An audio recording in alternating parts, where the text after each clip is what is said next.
صباح الخير او مساء الخير على حسب الوقت اللي بتتابعوني فيه. انا يمنى ودي قناتي قناة طبخ. بحب اعمل الوصفات بطريقة سهلة وبسيطة. بسم الله الرحمن الرحيم. نبدأ النهاردة ان شاء الله هنعمل مع بعض كفتة الرز ورز ابيض. هنبدأ بالمكونات. للكفتة هنحتاج ربع كيلو لحمة ونص كوباية رز مطحون ومعلقتين بقسماط ومعلقتين زيت، وهنحتاج توابل نص معلقة صغيرة من الكزبرة والكمون ومعلقة توم مفروم وزيت للتحمير وبصلتين متوسطين وحبة خضرة مشكلين كزبرة وبقدونس وشبت. وللصلصة هنحتاج معلقتين زيت أو أي مادة دهنية وبصلة متوسطة مفرومة ناعم وحوالي نص كيلو عصير طماطم ومعلقتين كبار صلصة جاهزة. والتوابل هنحتاج نص معلقة صغيرة من البابريكا والكزبرة المطحونة، وهنحتاج نص معلقة صغيرة ملح ومعلقة كبيرة سكر.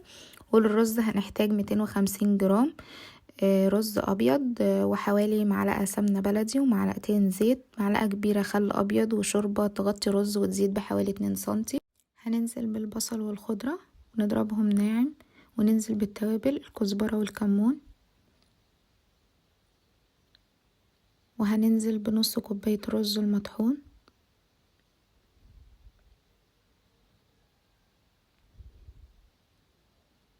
وكمان هننزل باللحمه المفرومه والثوم المفروم، وهنكمل ضرب.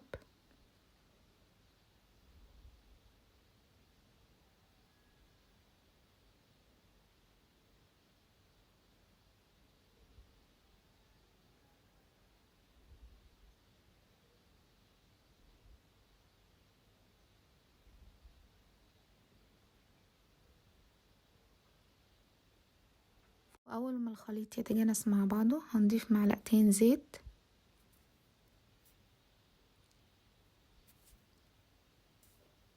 وكمان هنضيف معلقتين بقسماط،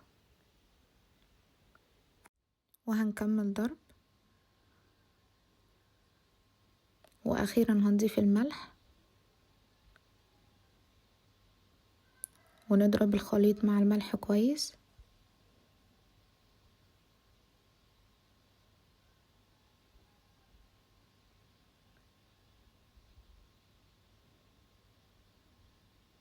وبكده الكفتة تكون جاهزة اننا نصبعها. هننزل بالخليط في بولة وهنبدأ نشكل الكفتة على شكل صوابع زي ما احنا شايفين قدامنا،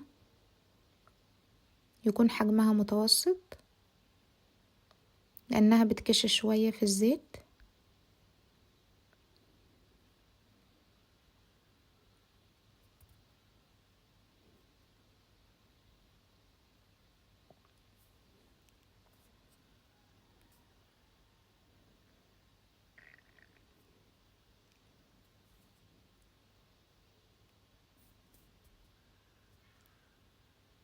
وده شكلها بعد ما صبعناها.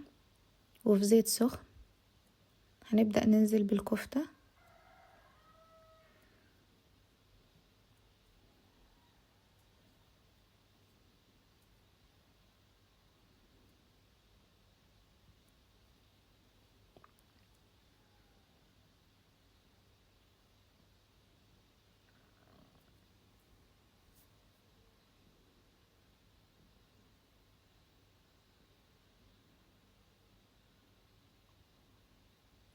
واول ما تاخد لون هنبدأ نقلبها.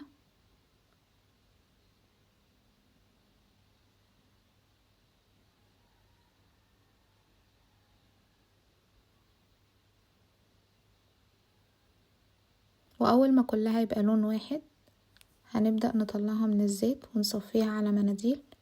نبدأ في الصلصة. هنضرب عصير الطماطم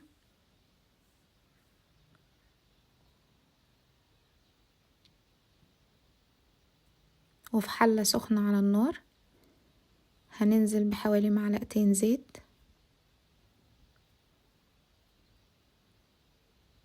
والبصلة المفرومة، وهنبدأ نحمرها كويس.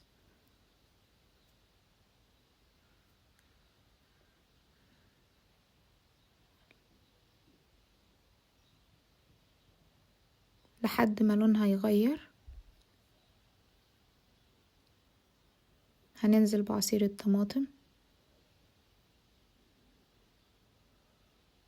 ونقلب البصل والطماطم كويس، وننزل كمان بالتوابل الكزبرة والبابريكا وكمان معلقة سكر،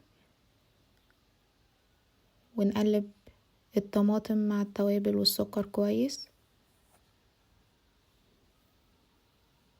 ونسيبها تتسبك.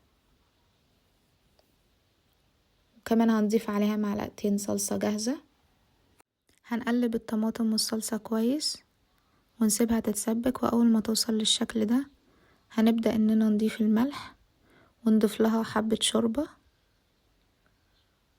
واخيرا هننزل بالكفتة اللي حمرناها وهنغطي عليها. هنبدأ في الرز. في حلة سخنة على النار هنضيف معلقة سمنة بلدي وحوالي معلقتين زيت،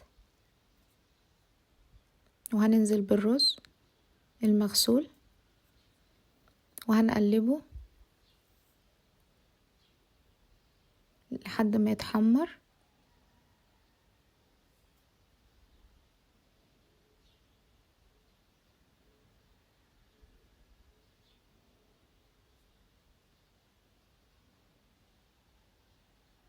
واول ما نحس انه خلاص اتحمر وبدأ ينشف هننزل بمعلقة كبيرة خل ابيض، وكمان هننزل بالشوربة السخنة، والشوربة تغطي الرز بحوالي 2 سنتي، وهنغطي عليه وهنتابعه لغاية ما يستوي. وبكده الكفتة والرز يكونوا جاهزين معانا. ويا رب الوصفة تكون عجبتكم، وبالهنا والشفا على قلوبكم.